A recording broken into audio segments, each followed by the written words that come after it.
সিঙ্গাপুরে অনুষ্ঠিত আন্তর্জাতিক নিরাপত্তা সম্মেলন শাংরি-লা ডায়ালগে প্রথমবারের মতো মে মাসে পাকিস্তানের সঙ্গে সংঘর্ষে যুদ্ধবিমান হারানোর কথা স্বীকার করেছেন ভারতের chief of defence staff general Anil Chauhan.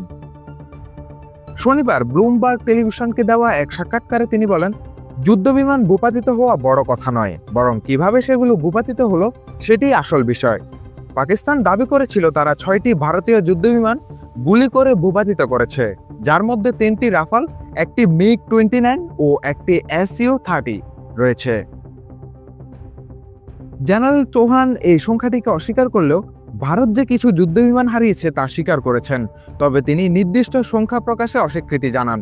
তিনি আরও বলেন, যুদ্ধের প্রথম দিকে ভারতের কৌশলগত কিছু ভুল ছিল, তবে তা দ্রুত সংশোধন করে নতুন করে অভিযান চালিয়ে দূরপাল্লার লক্ষ্যবস্তুতে সফলভাবে আঘাত হানা হয়েছে।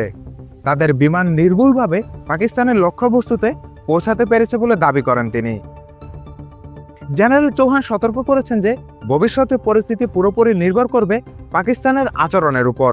ভারত তার রেড লাইন স্পষ্টভাবে জানিয়ে দিয়েছে এবং তা লঙ্ঘন করা হলে কঠিন জবাব আসবে বলে জানান তিনি। এদিকে পাকিস্তানের হাতে রাফাল ভূপাতিত হওয়ার দাবিকে গুরুত্ব দিয়ে দেখছে ফ্রান্স। প্যারিসে এক সংবাদ সম্মেলনে ফরাসি সশস্ত্র বাহিনীর মুখপাত্র জানান, তারা এই বিষয়ে ভারতীয় প্রতিরক্ষা কর্তৃপক্ষের সঙ্গে ঘনিষ্ঠভাবে যোগাযোগ রাখছে এবং ঘটনাগুলোর সত্যতা যাচাই করছে। কাশ্মীর ইস্যু ঘিরে ভারত পাকিস্তানের মধ্যে এমন সংঘর্ষ বহুদিন পর এতটা তীব্র আকার ধারণ করেছিল। অনেকের মতে এটি গত 50 বছরের মধ্যে সবচেয়ে ভয়াবহ সংঘর্ষ। 10 মে উভয় দেশ আনুষ্ঠানিকভাবে যুদ্ধবিরতিতে পৌঁছায়। শাহরিয়ার তৌসিফ, দৈনিক সমাচার।